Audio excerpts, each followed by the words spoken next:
الحمد لله الذي يبدع الأفلاك والأرضين والصلاة والسلام على سيد الأنبياء والمرسلين وعلى آله الطيبين وأصحابه المكرمين وأزواجه الطاهرات أمهات المؤمنين وعلينا معهم إلى يوم الدين. أما بعد فأعوذ بالله من الشيطان الرجيم. بسم الله الرحمن الرحيم. إن المنافقين في الدرك الأسفل من النار. صدق الله المولانا العظيم وصدق رسوله النبي الأمين الكريم ونحن على ذلك ما قال من الشاهدين والشاكرين والحمد لله رب العالمين.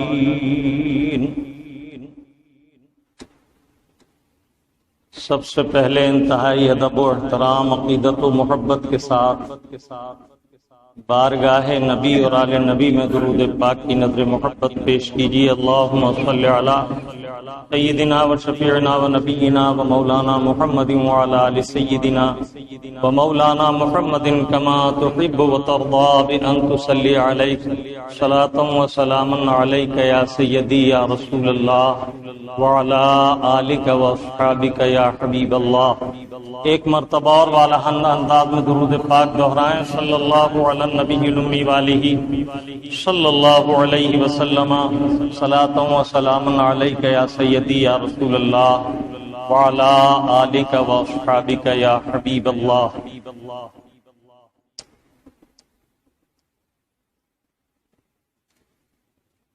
میرے اللہ بدلے گا نظام گلستاں کب تک؟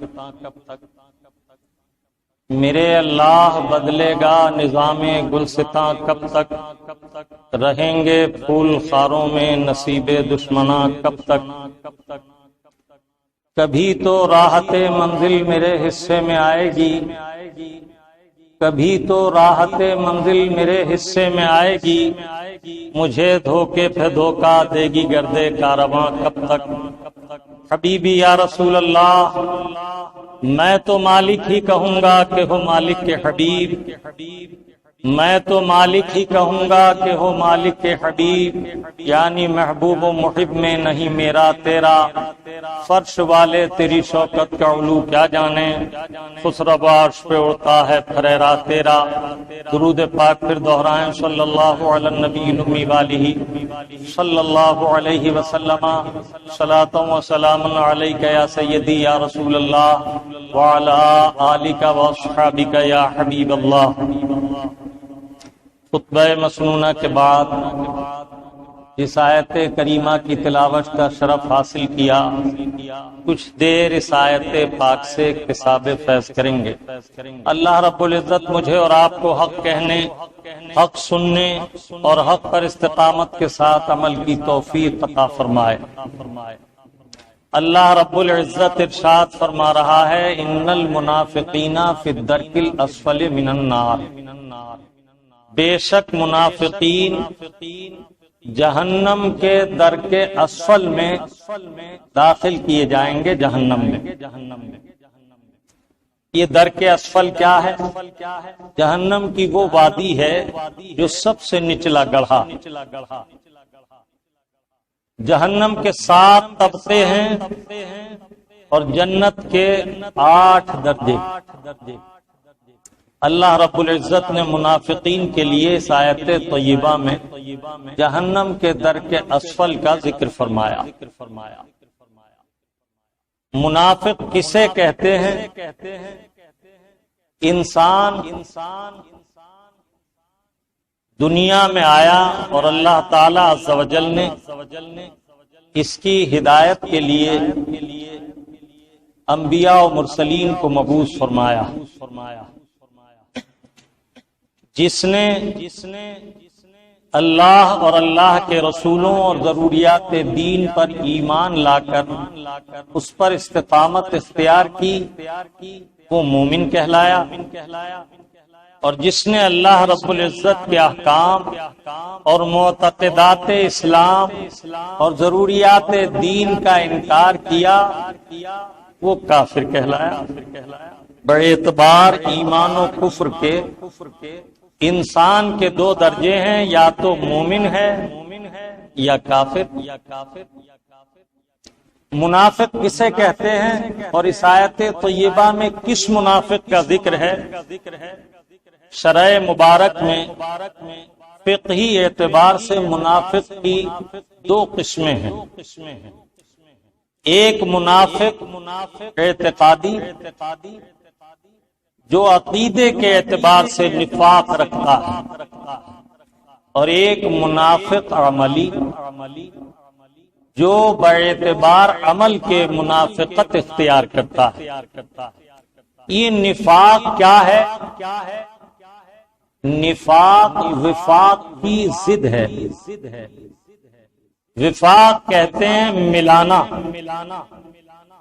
قریب ہونا، اور نفاق کہتے ہیں علیحدہ کرنے، علیحدہ کر دینا۔ جس معنی میں نفاق ہے، شقاق کے بھی وہی معنی ہے، ٹکڑے ٹکڑے کرنا، علیحدہ کرنا۔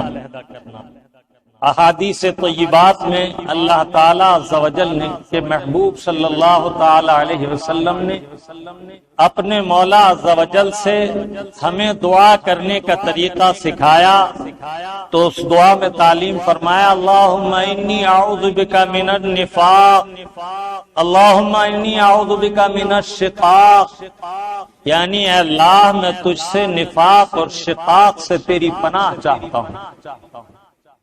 یہ تو معنی ہوئے نفاق کے۔ یہ یا تو نافقون سے بنا ہے، جس کے معنی ہے ظاہر کچھ باطن کچھ۔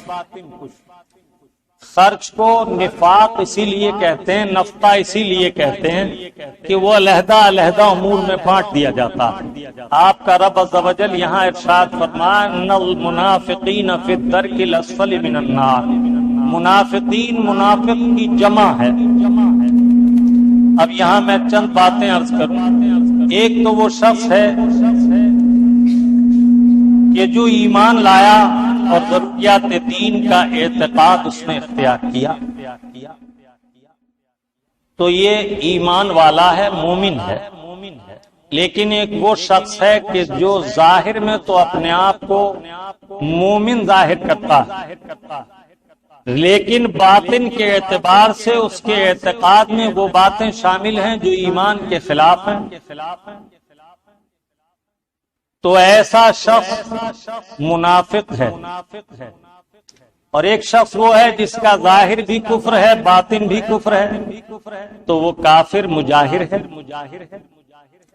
ایک شخص وہ ہے جس کا باطن تو کفریہ اعتقاد کا حامل ہے اور ظاہر میں وہ اسلام ظاہر کرتا ہے، تو وہ منافق ہے۔ تو یہ جو تفصیل میں نے ذکر کی، یہ اعتقاد کے اعتبار سے ہے۔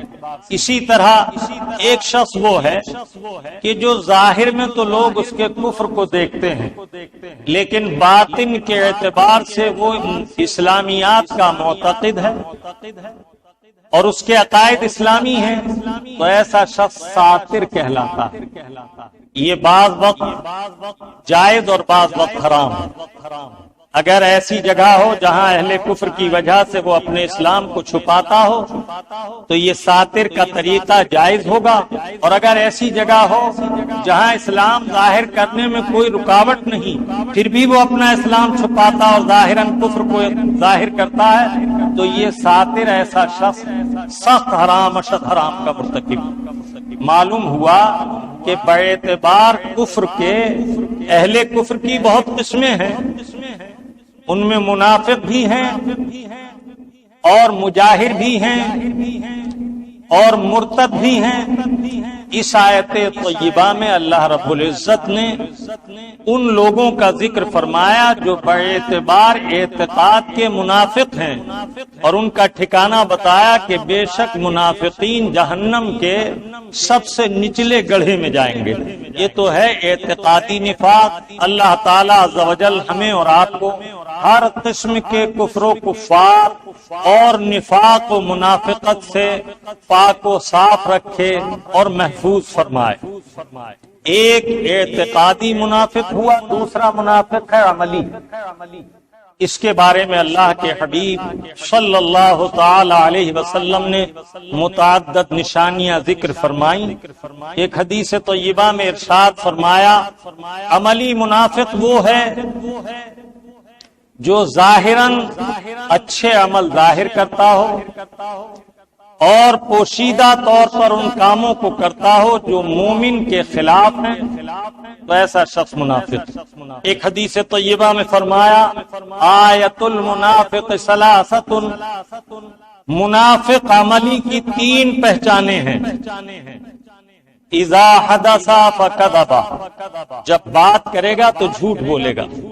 معلوم ہوا کہ جھوٹ بولنا حرام ہے، اور ایسا حرام ہے کہ اللہ کے حبیب صلی اللہ تعالی علیہ وسلم کے نزدیک جھوٹ بولنے والا عملی منافق ہے۔ پھر دوسری نشانی ذکر فرماتے ہوئے ارشاد فرمایا، آیت المنافق ثلاثۃ، اذا حدث فکذب، اذا اؤتمن فخان، جب امانت رکھی جائے گی تو امانت میں خیانت کرے گا۔ تیسری نشانی بتائی، اذا خاصم فکذب فصاب، جب کسی سے جھگڑا ہوگا تو گالی گلوچ اور فحش زبان سب و شتم کا استعمال کرے گا۔ اسی طرح ایک حدیث طیبہ میں فرمایا، قال النبی الکریم صلی اللہ تعالی علیہ وسلم، المؤمن اذا وعد فوفى، جب مومن وعدہ کرتا ہے تو اپنے وعدے کو نبھاتا اور پورا کرتا ہے۔ والمنافق اذا وعد فخلف، اور منافق عملی کی پہچان یہ ہے کہ جب وہ وعدہ کرتا ہے تو وعدے کی خلاف ورزی کرتا ہے۔ یہ نفاق ایک قلبی مرض ہے، چاہے وہ عملی ہو چاہے اعتقادی۔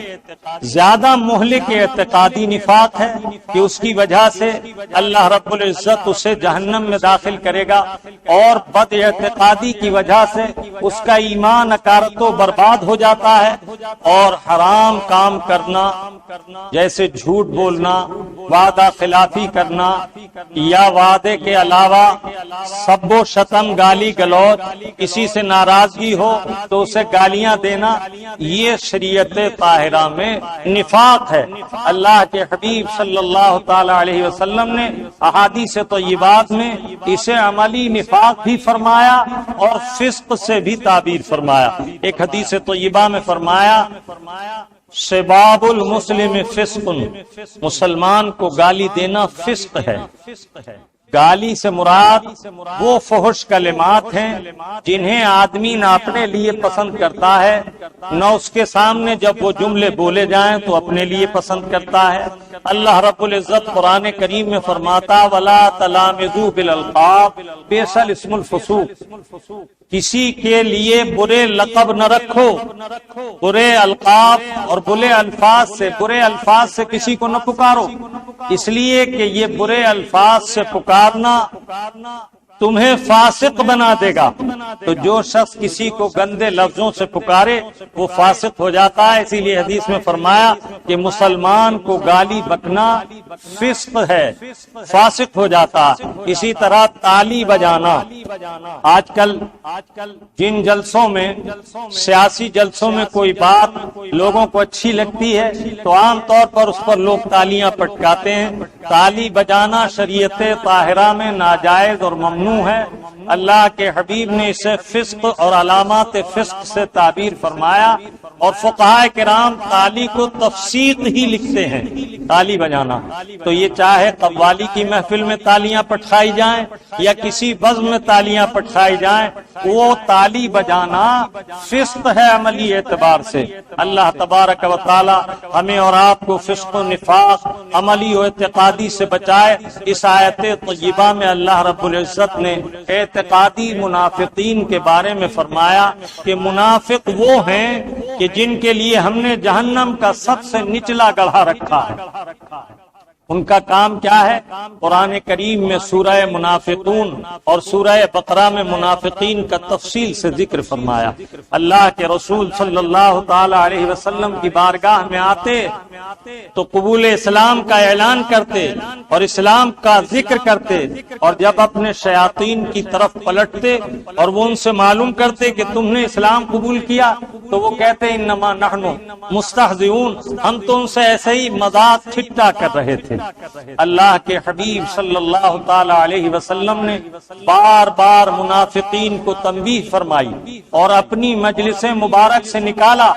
اللہ کے حبیب صلی اللہ تعالی علیہ وسلم نے ہمیں تمام امور میں بھلائیوں کے احکام دیے اور برائیوں سے روکا، اچھائی کا حکم دیا اور برائی سے منع فرمایا، اور مومنین کے لیے بھی یہی امر لازم و واجب ہے کہ وہ امر بالمعروف یعنی نیکی اور بھلائی کا حکم کرتے رہیں، ونہی عن المنکر اور برائی سے لوگوں کو روکتے رہیں، برائی سے منع کرتے رہیں۔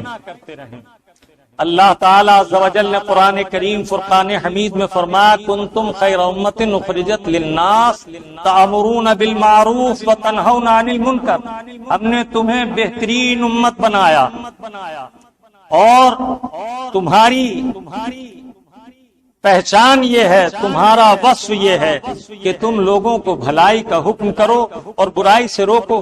اللہ کے محبوب صلی اللہ تعالی علیہ وسلم نے برائی سے روکنے کا بار بار حکم فرمایا۔ ایک حدیث طیبہ میں ارشاد فرمایا قال النبی الکریم صلی اللہ تعالی علیہ وسلم من رأى منکم منکرا فَلْيُغَيِّرْهُ بِيَدِهِ، تم میں سے جو شخص خلاف شرع کوئی کام دیکھے تو اگر طاقت رکھتا ہو تو اسے ہاتھ سے درست کر دے، ہاتھ سے اصلاح کرے اس کی۔ منکر وہ تمام امور ہیں جنہیں شریعت طاہرہ نے منع فرمایا، چاہے وہ مکروہ ہو، مکروہ تحریمی ہو، حرام ہو یا اس سے اوپر کے درجے کا، یہ تمام امور منکرات میں آتے ہیں۔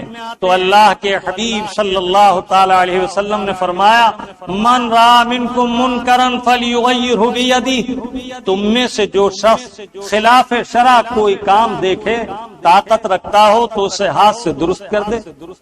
بعض ہمارے بھائی اس زمانے میں اسلامی کاموں کو، اسلامی معمولات کو، اسلامی اعمال کو بہت ہلکی نظر سے اس طرح دیکھتے ہیں کہ یہ حکم کوئی فرض تو ہے نہیں، لیکن اگر وہ اس عمل کو اختیار کریں، سنت ہونے کے اعتبار سے اختیار کریں، تو وہ اندازہ نہیں لگا سکتے کہ اس میں کس قدر فوائد اور کس قدر عظمتیں پوشیدہ ہیں۔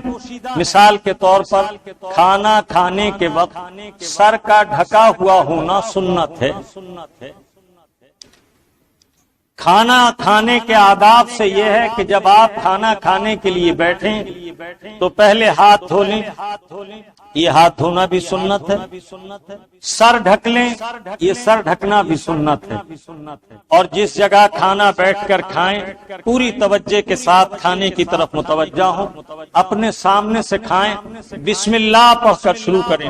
اب یہ چند سنتیں میں نے کھانے سے متعلق ابتدائی ذکر کی، اب ان کے فوائد کی طرف توجہ کریں۔ اگر آپ نے کھانا کھانے کے وقت بسم اللہ نہ پڑھی تو آپ کے کھانے میں شیطان شریک ہوگا اور آپ کے ساتھ وہ کھانا کھائے گا، یہاں تک کہ آپ کے کھانے میں وہ اپنا لعاب لگاتا رہے گا، جس کی وجہ سے خون کے فساد کی بیماریاں پیدا ہوں گی۔ اس کے علاوہ اور بھی امراض قلب سے متعلق مرض پیدا ہوں گے، اور جب آپ بسم اللہ شریف پڑھ لیں گے تو شیطان آپ کے ساتھ کھانا کھانے سے مایوس ہو جائے گا، اور وہ اپنے ساتھیوں سے کہے گا کہ افسوس اس گھر میں داخلہ تو ملا لیکن کھانے پینے کو کچھ نہ ملا۔ یہ بسم اللہ پڑھنے کی سنت کا فائدہ تھا ایک۔ دوسرا فائدہ، اللہ رب العزت اس کھانے میں برکت اور شفا رکھے گا جب آپ بسم اللہ پڑھ کر کھائیں گے، اور اس کھانے کے کھانے سے اللہ تعالیٰ آپ کے قلب میں نور معرفت پیدا فرمائے گا، اس لیے کہ آپ نے اس کی ابتدا بسم اللہ سے کی۔ اب سر ڈھکنے کو لے لیجئے، یہ بھی ایک سنت ہے۔ کھانا کھانے سے پہلے اگر کسی سے کہو بھائی سر ڈھک لو تو کہتا کھانا ہی تو کھا رہے ہیں، کوئی نماز تھوڑا ہی پڑھ رہے ہیں، اس میں کیا حرج ہے؟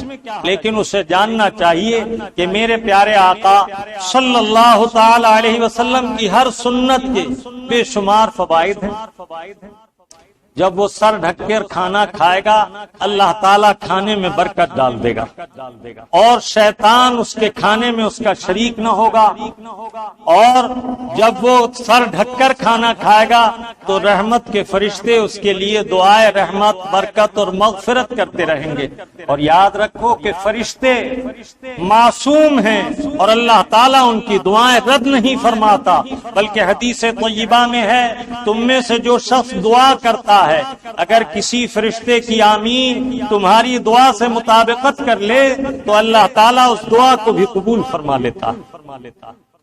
اسی طرح کھانا کھانے کے بعد کھانے کے کس حصے میں کس قدر برکت ہے اس کا اندازہ آپ کو نہیں، آپ کو حکم ہے شریعت طاہرہ کا۔ سنت یہ ہے کہ آپ اپنے برتن میں اتنا کھانا لیں جتنا کھا سکیں اور اسے اچھی طرح صاف کریں۔ میرے آقا صلی اللہ تعالی علیہ وسلم نے فرمایا کہ جب تم سنا ہوا برتن چھوڑ دیتے ہو تو اسے شیطان چاٹتا ہے، اور وہ برتن پھر تمہارے لیے اس طرح دعا کرتا ہے، یا اللہ جس طرح اس نے مجھے شیطان سے ملوث کیا تو بھی اسے شیطان سے ملوث کر۔ اور جب تم برتن کو صاف کر لیتے ہو تو شیطان اسے نہیں چاٹتا، تو برتن دعا کرتا ہے زبان حال سے، اللہ رب العزت کی بارگاہ میں اللہ جس طرح اس نے مجھے شیطان کے تلوث سے بچایا تو بھی اسے شیطان کے شر سے بچا۔ تو کس قدر برکات ایک سنت کے ساتھ شامل ہیں۔ اور شیطان جب ہم سے عملی ترغیب میں نیکیوں سے ہمیں روکتا ہے تو پہلے مستحب سے روکتا ہے اور دل میں وسوسہ ڈالتا ہے یہ کوئی فرض یا واجب تو نہیں، مستحب ہی تو ہے۔ اسی طرح بہت سے بد مذہب فرقے بہت سی ان عظیم سنتوں کو چھوڑ رہے ہیں جن کی عظمت بہت زیادہ بلند ہے، مثال کے طور پر نماز کے بعد دعا۔ غیر مقلدین سلام پھیرنے کے بعد اٹھ کر فوراً چل پڑتے ہیں۔ اللہ کے حبیب صلی اللہ تعالی علیہ وسلم سے عرض کیا گیا یا رسول اللہ دعائے مستجاب کے لیے کون سا وقت زیادہ خاص ہے؟ تو میرے آقا نے فرمایا کل صلاۃ المکتوبہ، ہر نماز مفروضہ کے بعد دعا مقبول ہوتی ہے۔ تو اللہ کے حبیب صلی اللہ تعالی علیہ وسلم نے اس حدیث پاک میں نماز فرض کی ادائیگی کے بعد کی جانے والی دعا کو وقت کے اعتبار سے مستجاب قرار دیا، اور ایک حدیث طیبہ میں میرے آقا نے فرمایا الدعاء مخ العبادات، ایک ہے بادام کا مغز، چھلکا پھینک دیا جاتا ہے اور مغز کھایا جاتا ہے، اور اس کا چھلکا مفید نہیں مغز مفید ہے۔ میرے آقا فرماتے ہیں دعاؤں کا عبادت جو ہے ان عبادات کا مغز دعا ہے۔ اور ایک حدیث طیبہ میں فرمایا دعا کے تعلق سے دعا و عبادت، تم دعا کو کیا سمجھتے ہو؟ دعا خود عبادت ہے، اس لیے کہ اس میں آپ اپنے رب عز و جل کو پکارتے اور اس کی بارگاہ میں اپنی حاجتیں رکھتے ہو اور اس سے التجا کرتے ہو کہ مولا ہمیں اپنی ان نعمتوں سے نواز۔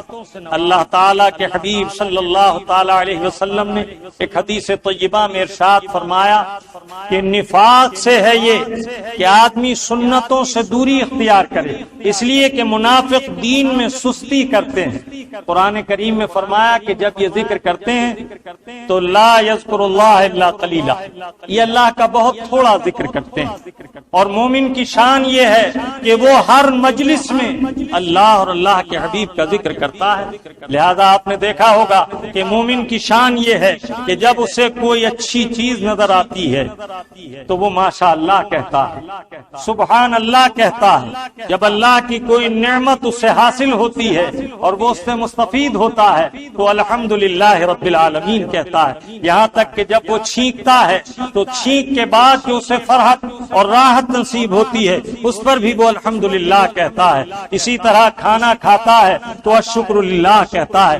اس کے علاوہ کوئی بات ناپسندیدہ دیکھے، خلاف شرع کام نظر میں آئے تو معاذ اللہ استغفر اللہ کہتا ہے۔ یہ مومن کی شان ہے۔ اور منافق کی پہچان یہ ہے کہ قرآن کریم نے بتایا کہ منافق اعتقادی وہ ہے کہ جو اللہ کا ذکر کرنے میں سستی کرتا ہے اور انتہائی قلیل اللہ کا ذکر کرتا ہے۔ اور اللہ کے حبیب صلی اللہ تعالی علیہ وسلم نے تو ہمیں جیسی مجلسیں محفلیں ہم آج کل منعقد کرتے ہیں ان محفلوں میں بیٹھنے سے منع فرمایا۔ ترمذی شریف کی حدیث ہے، اللہ کے حبیب صلی اللہ تعالی علیہ وسلم نے فرمایا، قال رسول اللہ صلی اللہ تعالی علیہ وسلم من جلس جالسا فلم یذکر اللہ ولم یصلی علیہ فہو طرح ان شاء عذب وان شاء غفر۔ اللہ کے حبیب فرماتے ہیں تم میں سے کوئی کسی مجلس میں بیٹھا اور وہ مجلس ایسی مجلس تھی کہ نہ تو اس میں میرا ذکر کیا گیا، اللہ کے حبیب فرماتے ہیں نہ اس میں مجھ پر درود بھیجا گیا اور نہ اس میں اللہ کا ذکر کیا گیا، فہو طرح، تو وہ مجلس ہلاکت کی مجلس ہے۔ ان شاء عذب وان شاء غفر، اللہ چاہے تو تمہیں معاف فرما دے اور اللہ چاہے تو تمہاری گرفت فرمائے اور عذاب بھیج دے۔ پھر میرے آقا صلی اللہ تعالی علیہ وسلم جو ہماری بھلائی اور خیر کے حریص ہیں، ہر وقت ہماری بھلائی کے چاہنے والے، ہر وقت ہماری خیر کے طلبگار، وہ ارشاد فرماتے ہیں اگر تم کسی ایسی مجلس میں بھول کر بیٹھ جاؤ کہ جس میں دنیاوی اذکار ہوں، مذاق، چھٹا، واہیات، لاف و گداف، لایانی باتیں اور اللہ کے رسول کا ذکر نہ ہو تو اس مجلس سے جدا ہوتے وقت یہ دعا پڑھ لو، سبحانک اللہم وبحمدک اشہد ان لا الہ الا انت استغفرک واتوب الیک، تو اللہ تبارک و تعالی تمہاری اس مجلس کی خطاؤں کو معاف فرما دے گا اور اس مجلس پاک کو اللہ کے ذکر کی مجلس لکھا جائے گا۔ اس لیے کہ تم نے اختتام میں اللہ رب العزت کا ذکر بھی کر لیا اور اپنی کوتاہی پر اللہ رب العزت سے مغفرت اور توبہ بھی کر لی۔ اللہ کے حبیب صلی اللہ تعالی علیہ وسلم نے ارشاد فرمایا توبہ کرنے میں کثرت اختیار کرو، اس لیے کہ تم میں سے کوئی نہیں جانتا کہ کس وقت سہون تم سے کیا خطا ہو گئی۔ اور بہت سے وہ لوگ ہیں جو گناہ کو پہچانتے نہیں اور گناہ کو نیکی سمجھ کر بیٹھتے ہیں، تو انہیں چاہیے کہ وہ کثرت سے توبہ کرتے رہیں۔ اللہ کے حبیب صلی اللہ تعالی علیہ وسلم نے ارشاد فرمایا، قال رسول اللہ صلی اللہ تعالی علیہ وسلم التائب من الذنب کمن لا ذنب لہ، گناہ سے توبہ کر لینے والا ایسا ہے جیسے اس نے گناہ کیا ہی نہیں۔ اسی طرح توبہ کے مسئلے میں ہمارے بہت سے بھائی یہ نہیں جانتے کہ کس امر کی توبہ کیسی کرنی چاہیے۔ اسی طرح بعض کام ایسے ہیں جو وہ بری نیت سے کرتے اور بری نیت کی وجہ سے وہ کام خراب ہو جاتا، اس لیے کہ عمل کا مدار نیت پر ہے۔ میرے آقا صلی اللہ تعالی علیہ وسلم نے ارشاد فرمایا انما الاعمال بالنیات ولکل امرئ ما نوی، عمل کا مدار نیت پر ہے، جو جیسی نیت کرے گا ویسا ثمرہ اور بدلہ پائے گا۔ آدمی دنیا میں اپنی نیت چھپا سکتا ہے، نہیں میں نے تو یہ کام اچھی نیت سے کیا ہے۔ کبھی کار خیر بھی بری نیت کی وجہ سے برا ہو جاتا ہے، اچھا کام تھا فی نفسہ ہی، نیت بری کر لی تو خراب ہو گیا۔ مثلا مسجد میں 2 رکعت نماز نفل پڑھنے کا ارادہ کیا، نفل پڑھنا اچھی بات ہے، لیکن اب نماز پڑھتے میں دل میں وسوسہ شیطان نے ڈالا، تجھے لوگ دیکھ رہے ہیں، ذرا اطمینان سے نماز پڑھ، ایسی کہ لوگ کہیں بڑی اچھی نماز پڑھتا ہے، تو یہ فساد نیت ہے۔ شیطان نے یہ ریا کا وسوسہ دل میں ڈالا، اور اگر اس نے اس وسوسے پر عمل کیا تو اب ریا کی وجہ سے یہ عمل خیر اس کا خراب ہو گیا۔ جیسے شہد میں سرکہ ڈال دو تو سرکہ خراب ہو جاتا ہے، تو میرے آقا نے فرمایا کہ عمل کا مدار نیت پر ہے، تو آدمی دنیا میں دھوکہ دے سکتا ہے، میری یہ نیت نہیں تھی، یہ نیت تھی، لیکن اللہ تعالیٰ عز و جل کی شان کیا ہے؟ میرے آقا فرماتے ہیں، یا ابا ذر واخلص العمل لأن الناقد بصیر، اے ابو ذر عمل میں اخلاص پیدا کرو، اس لیے کہ پرکھنے والا دانا و بینا ہے۔ اللہ تبارک و تعالی ہمیں اور آپ کو حسن نیت کی توفیق عطا فرمائے۔ حدیث طیبہ میں آقا نعمت صلی اللہ تعالی علیہ وسلم نے فرمایا، کبھی مومن کی محض نیت کر لینا اچھے کام سے بھی بہتر ہوتا۔ تو میرے آقا نے ارشاد فرمایا، قال رسول اللہ صلی اللہ تعالی علیہ وسلم، نیت المومن خیر من عملہ، مومن کی اچھی نیت اس کے عمل سے اچھی ہے۔ مسجد میں آؤ نماز کے لیے تو آتے ہی ہو، یہ نیت کر لو کہ وہاں جاؤں گا تو اللہ اور اللہ کے رسول کے احکام بھی سنوں گا۔ سننا تو یوں بھی تھا، لیکن اس حسن نیت نے آپ کے ثواب کو بہت زیادہ بلند کر دیا۔ ایسے ہی نیت کر لو، مسجد میں جاؤں گا تو مسجد کی زیارت بھی کروں گا، مسجد میں جاؤں گا تو مسجد میں بیٹھ کر درود پاک کا ورد بھی کروں گا۔ اب اگر آپ مسجد میں آئے اور درود پاک کا ورد کرنے کا دھیان نہ رہا، آپ یوں ہی بیٹھ گئے بے توجہی کے ساتھ، تو اللہ کے فضل سے امید ہے کہ اللہ تعالیٰ آپ کو درود کی بزم میں حاضر ہونے کی نسبت سے، شرکت کی نسبت سے اپنے فضل خاص سے اجر و ثواب عطا فرمائے۔ نفاق بڑی بد بلا ہے، اور اعمال میں نفاق اس دور میں بہت زیادہ ہے۔ بندہ ظاہر کرتا ہے اچھائی کو اور پوشیدگی میں برائی ہوتی۔ خوب یاد رکھو، اللہ رب العزت ظاہر اور باطن کا دیکھنے والا ہے۔ اللہ تعالیٰ خوب جانتا ہے کہ تم کسی سے جب بات کرتے ہو تو اس وقت کیا بات کرتے ہو اور تمہارے دل میں کیا ارادہ ہوتا ہے۔ اللہ تعالیٰ عز و جل نے قرآن کریم فرقان حمید میں اور پیارے آقا نبی رحمت صلی اللہ تعالی علیہ وسلم نے احادیث طیبات میں جو ہماری اصلاح کے احکام فرمائے، اس میں 3 چیزوں کے لیے زیادہ تاکید فرمائی۔ نمبر 1 زبان، نمبر 2 نگاہ نظر، نمبر 3 قلب، اور بعض احادیث طیبات میں آنکھ، کان اور دل کے ساتھ تاکید فرمائی۔ پیارے آقا صلی اللہ تعالی علیہ وسلم کی تاکیدات قرآن کریم ہی کی تفسیر ہوتی ہے، ان کی تفصیل قرآن کے احکام کی تفصیل ہوتی ہے۔ پیارے آقا صلی اللہ تعالی علیہ وسلم نے اللہ کے ہر حکم کو خوب صراحت و وضاحت کے ساتھ سمجھایا۔ اللہ رب العزت آج کل کا ایک عام معاملہ یہ ہے، کسی معاملے کی خبر ہو نہ ہو، جانتے ہو نہ جانتے ہو، اگر کسی نے کچھ پوچھ لیا تو اندازے سے ہی بتا دیا۔ کبھی تو اندازہ درست گرا اور کبھی اندازے نے خطا کر دی۔ تو جب تک یقین سے دین کی کوئی بات معلوم نہ ہو، محض قیاس اور اندازے سے نہ کہو کہ اللہ کے حبیب صلی اللہ تعالی علیہ وسلم نے اس پر سخت وعید فرمائی۔ جو شخص بغیر علم کے شرعی حکم بتاتا ہے، اللہ اور اللہ کے رسول کی اور تمام لوگوں کی اس پر حدیث طیبہ میں لعنت ذکر فرمائی۔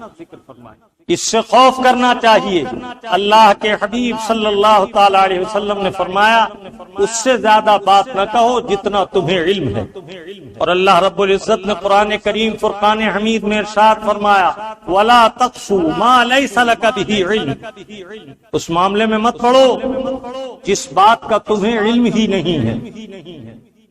پھر ارشاد فرمایا ان السمع والبصر والفؤاد کل اولئک کان عنہ مسئولا۔ اللہ تعالیٰ عز و جل فرماتا بے شک کان اور آنکھ اور دل سے سوال ہوگا کہ تم نے کیا کام کیے۔ اگر بندہ قیامت میں رب کی بارگاہ میں یہ جرات کرے کہ وہ اپنے عمل سے انکار کرے تو اس کے اعضائے جسم بیان کریں گے۔ اس لیے اللہ کے حبیب اور اللہ رب العزت نے تاکید فرمائی کہ پورے اعضاء و جوارح کو اپنے رب عز و جل کا مطیع و فرما بردار بناؤ۔ خبردار یاد رکھو کہ تمہاری آنکھ، تمہارے کان اور تمہارے دل کے اعمال جو ہیں ان پر بھی سوال ہوگا۔ اگر کسی شخص نے کان سے گانا سنا، خلاف شرع باتیں سنی، اور آج کل کے گانے فلمی ترانے واہیات سے بھرے ہوئے ہیں، بعض گانوں میں تو کفریات تک ہیں، تو ہمیں چاہیے کہ ہم اس سے بچیں۔ اور میں دیکھتا ہوں کہ کان میں لیڈ بھی لگی ہوئی ہے، موبائل سے گانے بھی سن رہا ہے، اور اس پر بھی صبر نہیں، زبان سے بھی اسے دوہرا رہا ہے۔ تو اس نے کان کا بھی گناہ کیا اور زبان کا بھی گناہ کیا۔ اللہ کے حبیب صلی اللہ تعالی علیہ وسلم نے سب سے زیادہ تاکید انہی اعضاء کے لیے فرمائی۔ زبان سے متعلق ایک حدیث طیبہ میں فرمایا قال رسول اللہ صلی اللہ تعالی علیہ وسلم المسلم من سلم المسلمون من لسانہ و یدہ، سچا مسلمان وہ ہے جس کی زبان اور ہاتھ سے کسی مسلمان کو تکلیف نہ پہنچے۔ آج بعض حضرات کا طریقہ ہے کہ وہ جب گفتگو کرتے ہیں تو یہ بھول جاتے ہیں کہ ہماری بات کرنے کا جو انداز ہے یا ہماری گفتگو کا جو طریقہ ہے یہ کس قدر جارحانہ ہے، اس سے ہمارے مسلمان بھائی کو کس قدر قلبی تکلیف ہو رہی ہے۔ آدمی اپنی حجت قائم کر سکتا ہے لیکن اللہ کے حضور ناقص حجتیں چلنے والی نہیں۔ تو چاہیے کہ ہم اپنی زبانوں کو محتاط رکھیں، بات کرنے سے پہلے تولیں کہ یہ بات کہنا کس حد تک درست اور کس حد تک غلط ہے، اور خاص طور سے شرعی امور میں زبان چلانے سے پہلے خوب سوچ لیں کہ ہمیں یہ مسئلہ صحیح معلوم بھی ہے یا نہیں۔ اگر نہیں معلوم تو اپنے علاوہ کسی علم والے کی طرف متوجہ کر دیں، اور تو اس کی توجہ اس طرف کر دیں کہ آپ یہ بات فلاں عالم سے معلوم کیجئے، میں اس بارے میں زیادہ واقفیت نہیں رکھتا۔ یہ کوئی شرم کی بات نہیں بلکہ شرم اور تکلیف کی بات یہ ہے کہ آپ اپنی عقل کے گھوڑے دوڑا کر خلاف شرع حکم بتا دیں اور کل قیامت میں اس کے بارے میں سوال ہو۔ اللہ تبارک و تعالی ہمیں اور آپ کو خیر کی توفیق عطا فرمائے۔ ایک ضروری مسئلہ اور عرض کر دوں، متعدد بار میں نے ذکر کیا ہے اور آج اور توجہ سے سماعت کر لیں۔ کچھ اللہ کے صالح بندے اصلاح حال کے لیے کچھ چیزیں بیان کرتے ہیں، جیسے کسی فاسق و فاجر کے کسی عمل پر تنبیہ کرنا، تو ان کی ذاتی رنجش اس میں نہیں ہوتی۔ منظور ہے اس بزم میں اصلاح مفاسد، نشتر جو لگاتا ہے وہ دشمن نہیں ہوتا۔ مواد نکالنے کے لیے گھوڑے میں شگاف لگایا جاتا، تو صالح شخص اگر کسی فاسق و فاجر کی کوئی برائی بیان کرتا ہے تو بعض ہمارے بھائی جو مسائل سے ناواقف ہیں وہ تعبیر کرتے ہیں فلاں صاحب تو غیبت کرتے ہیں۔ تو یہ خوب سمجھ لو کہ غیبت کیا ہے اور کسی فاسق و فاجر کے کسی برے عمل کی مذمت کرنا یا اس کے شر سے بچنے کے لیے مسلمانوں کو باخبر کرنا، یہ کیا ہے؟ غیبت کہتے ہیں کسی مسلمان میں کوئی چھپا ہوا عیب ہو اور وہ آپ کو پتہ چل جائے اور وہ آپ دوسرے لوگوں میں بیان کریں اور لوگ اس عیب پر باخبر نہ ہوں۔ جیسے کوئی شخص کبھی جھوٹ بول گیا، آپ نے اس کے جھوٹ کو جانچ لیا لیکن عادتاً وہ جھوٹا نہیں، عام لوگ اسے جھوٹا نہیں جانتے اور وہ سب سے جھوٹ بولتا بھی نہیں، محتاط ہے، تو اب یہ عیب اس کا آپ کو بیان کرنا، کسی مجلس میں جتانا، یہ غیبت ہے۔ اس کے لیے وعید شدید ہے کہ ایسا ہے جیسے اپنے مردہ بھائی کا گوشت کھایا، اور اللہ تعالیٰ عز و جل غیبت کرنے والے کو سخت عذاب دے گا۔ یہ ہے غیبت۔ لیکن ایک شخص ہے جو اعلانیہ جھوٹ بولتا ہے، اعلانیہ گالیاں بکتا ہے، اعلانیہ فسق و فجور کرتا ہے، داڑھی منڈانے کا عادی ہے، جب بات کرتا ہے گالی گلوچ کرتا ہے۔ اب اگر کوئی اللہ کا بندہ یہ کہے کہ فلاں شخص بڑی گالیاں دیتا ہے تو کوئی شخص یہ نہ کہے کہ یہ غیبت کر رہا، بلکہ وہ کھلے فاسق کے فسق کو بیان کر رہا ہے۔ مسلم شریف کی حدیث طیبہ ہے، میرے آقا صلی اللہ تعالی علیہ وسلم نے اس مسئلے کو یوں بیان فرمایا: اترغبون عن ذکر الفاجر متى تعرفه الناس فاذكروه لأنه يحذر منه الناس۔ کیا تم فاسقوں فاجروں کی برائی بیان کرنے سے بچتے اور رکتے ہو؟ اسے ذکر کرو، بیان کرو، لوگ اسے کب پہچانیں گے اور اس کے شر سے کیسے بچیں گے؟ معلوم ہوا کہ اعلانیہ فاسق و فاجر کے عیوب کو بیان کرنا، بے نمازی کو بے نمازی کہنا، گالی بکنے والے کو گلہیا کہنا، یا جھوٹ بولنے والے کو جو عام طور پر جھوٹ بکتا ہو جھوٹا کہہ دینا، یہ غیبت نہیں بلکہ اس کو بیان کر دینا لوگوں کو اس کے شر سے بچانے کے لیے بہتر ہے، اور شریعت طاہرہ نے اسے جائز رکھا ہے۔ غیبت تو وہ عیب ہے جو چھپا ہوا ہو، لوگ جانتے نہ ہوں اور وہ علی الاعلان ایسا کام نہ کرتا ہو، اسے آپ بیان کریں۔